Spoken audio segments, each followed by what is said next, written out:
Hello dear students, आज हम आपको सिखाएंगे कि यदि बोर्ड एग्जाम में आपको कई बार क्वेश्चन आता है प्रतिरोधों के समांतर क्रम संयोजन के लिए सूत्र का निगमन कीजिए।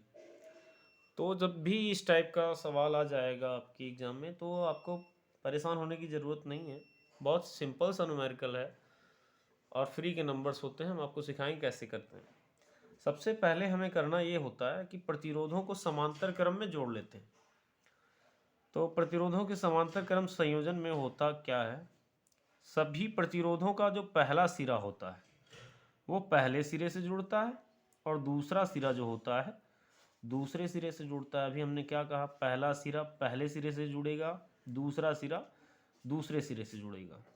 तो ये देखिए पहला सिरा है, इसे मान लेते हैं ए है, इसे मान लेते हैं बी है। तो दूसरे वाले प्रतिरोध का भी पहला सिरा पहले सिरे से ही जुड़ेगा और दूसरा सिरा दूसरे से जुड़ गया। लीजिए देख पा रहे हैं आप। और यहाँ पे तीसरा प्रतिरोध हमने लगा दिया, इसका भी पहला सिरा पहले से जोड़ दिया, दूसरा दूसरे से जोड़ दिया। तो इस प्रकार का संयोजन जो है ये समांतर क्रम संयोजन कहलाता है। हमने रेजिस्टेंस जोड़ने के बाद में इससे एक बैटरी जोड़ दिया ताकि इसमें धारा का प्रवाह बन जाए। बैटरी का विभव जो है हम मान लेते हैं V है। अब पहले वाले प्रतिरोध को R1 मान लेते हैं, दूसरे वाले को R2 मान लेते हैं, तीसरे वाले को R3 मान लेते हैं सीरीज वाइज। हम जानते हैं कि धारा का प्रवाह पॉजिटिव टू नेगेटिव होता है। अब जब धारा यहाँ से चलकर पॉइंट ए पर पहुँचेगी तो क्या होगा, वो धारा जो है तीन भागों में विभाजित हो जाएगी। पहले वाले में धारा I1 चली जाएगी, दूसरे वाले में I2 चली जाएगी और तीसरे वाले में हमारी I3 चली जाएगी। अब जब I3 इधर हो जाएगी तो हमने, जैसा कि हम जानते हैं कि ओम का नियम क्या कहता है, V is equal to I R होता है। यहाँ से अगर जो I की वैल्यू फाइंड आउट करें तो हो जाएगा I is equal to V by R. I is equal to V by R हो जाएगा।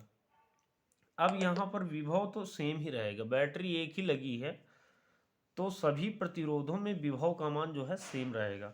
धारा हमारी हर रेजिस्टेंस में चेंज हो जाएगी। तो यहाँ पर I1 क्या हो जाएगा, I1 इज इक्वल टू हो जाएगा V अपान R1 हो जाएगा। I2 हो जाएगा हमारा, I2 हो जाएगा V अपान R2 हो जाएगा। और I3 हमारा जो है V अपान R3 हो जाएगा। तीन इक्वेशन हमारे पास बन के आ गई। अब सिंपल है आगे का प्रोग्राम। हमें पता है टोटल करंट जो होगी हमारी I इज इक्वल टू होगी, तीनों के बराबर होगी। I is equal to I1 plus I2 plus I3, तीनों को जोड़ देंगे। तो यहाँ पे आगे कर देता हूँ मैं। सिंपली आप लिख दीजिए I1 कामा I2 कामा I3 का मान समीकरण